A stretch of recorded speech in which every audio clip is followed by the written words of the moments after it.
Et cet invité aujourd'hui, c'est Daniel Gaborio. Bonjour. Bonjour. Vous êtes le coordinateur AFM Téléthon pour la Vendée.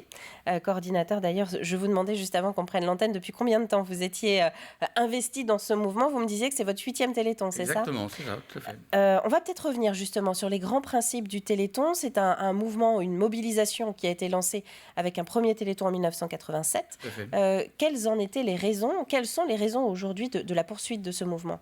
Bien, je crois qu'à l'origine, ça remonte beaucoup plus loin, ça remonte à 1958, là où des parents d'enfants qui étaient atteints de la myopathie de Duchenne ont décidé de se battre contre l'absence totale de préoccupation d'une manière générale de leurs problèmes. Il n'y avait pas de solution. Et donc en 1987, une nouvelle étape a été franchie avec la mise en place du Téléthon qui a permis de collecter des moyens et de donner des moyens supplémentaires à la recherche. Et très vite, ça a permis de donner des premiers résultats puisque c'est à partir de ces travaux qu'ont été établies les cartes du génome qui ont été la base d'une véritable révolution médicale, notamment avec la thérapie génique, qui permet, le gène responsable d'une maladie étant identifié, d'essayer effectivement de le remplacer de telle sorte à ce que les protéines qui sont nécessaires au fonctionnement du corps fonctionnent. Et c'est très important quand il s'agit des muscles. Et l'important, c'est que depuis quelques années, en fait, on commence à avoir des médicaments et des traitements. Et je crois que le public le voit, et on voit que ça sert pour ces maladies, mais ça sert également pour des maladies plus importantes. Je citerai peut-être un exemple, c'est celui de l'amyotrophie spinale, qui, dans une de ses formes les plus sévères, fait que les enfants atteints de cette maladie décèdent avant l'âge de 2 ans. Depuis 2 ans maintenant, ces enfants, il y en a eu 1500 dans le monde qui ont été traités, grâce à une injection unique dans le sang, ils peuvent vivre normalement. C'est le cas de la petite Victoire que vous retrouverez sur les affiches du Téléthon cette année. Et bien entendu, Victoire, elle, ça va, mais il y en a encore beaucoup d'autres pour lesquelles, pour d'autres pathologies, on n'a pas encore les traitements. Et donc c'est pour ça qu'il faut que le Téléthon, ça continue. Alors ce que vous êtes en train de nous dire, Daniel, c'est que notre mobilisation à tous, par des petites actions symboliques, notamment donc au cours des 2 prochains jours, mais on peut aussi s'engager toute l'année, ça a des répercussions très concrètes.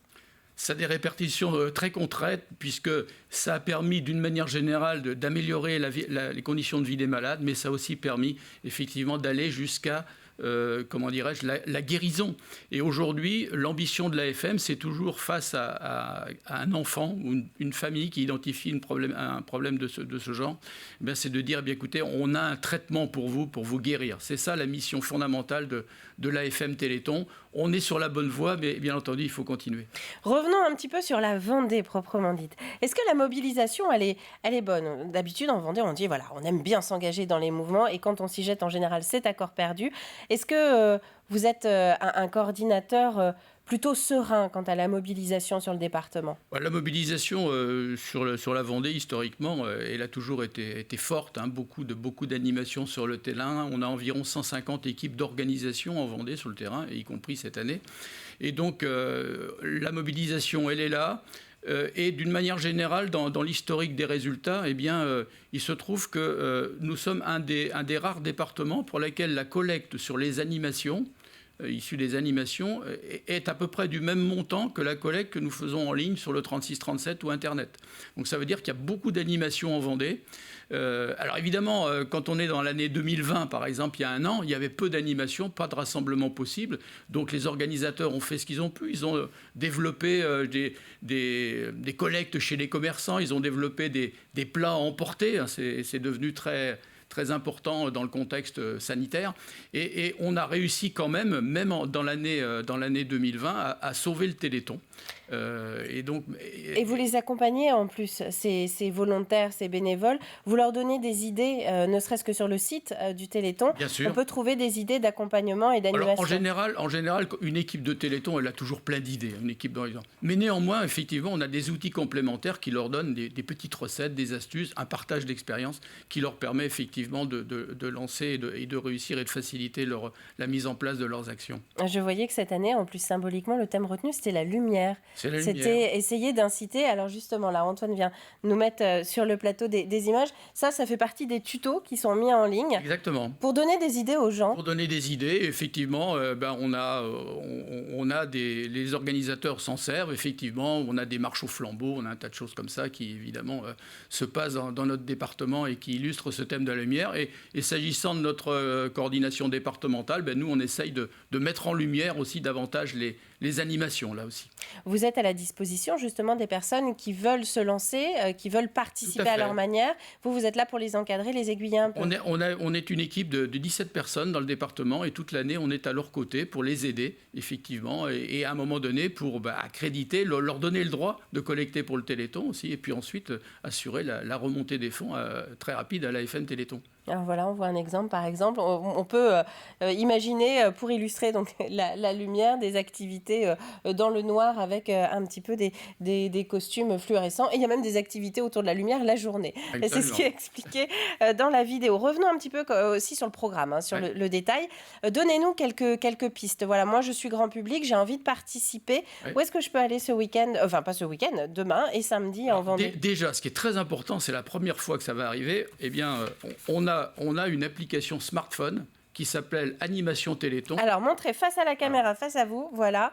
Une appli qu'on peut télécharger. On peut télécharger sur Play Store, sur Apple Store, etc. Et qui permet, étant localisé à un endroit donné, au public de voir toutes les animations qui sont proches de lui, à 10 km, 15 km, 20 km. Aucune excuse pour passer à côté, là. Aucune excuse, effectivement. Donc, ces animations, elles sont classiques. Hein. Le Téléthon, c'est beaucoup de sport, c'est beaucoup des randonnées, c'est beaucoup des ventes de produits Téléthon, mais aussi des ventes de produits fabriqués par des associations. Et puis, c'est beaucoup des randonnées en vélo ou des randonnées pédestres. Et puis, alors il y en a une peut-être que j'illustrerai, c'est celle qui va se passer entre Beauvoir et Noirmoutier samedi matin. Donc, c'est une course organisée notamment par les pompiers, et qui va permettre d'être accompagné aussi par des joëlettes qui permettront à des personnes atteintes de handicap aussi de participer à cet événement. Donc quelque chose de sympa à travers le Gois. Et puis d'une manière générale, on a beaucoup de défis sportifs. Et cette année, on a beaucoup de défis de 24 heures de course, 24 heures de marche. On en a une peut-être que je citerai, parce qu'elle est un petit peu originale, au moins dans son titre. Elle s'appelle 1111 battements de cœur pour le Téléthon. Et en fait, elle se déroule à Saint-Fulgent. Et en fait, c'est sur une piste de 1111 mètres. Et la course partira samedi à 11h11 pour se terminer dimanche à 11h11. Donc vous voyez que c'est quelque chose de... C'est très symbolique. Nos organisateurs ont toujours beaucoup d'imagination.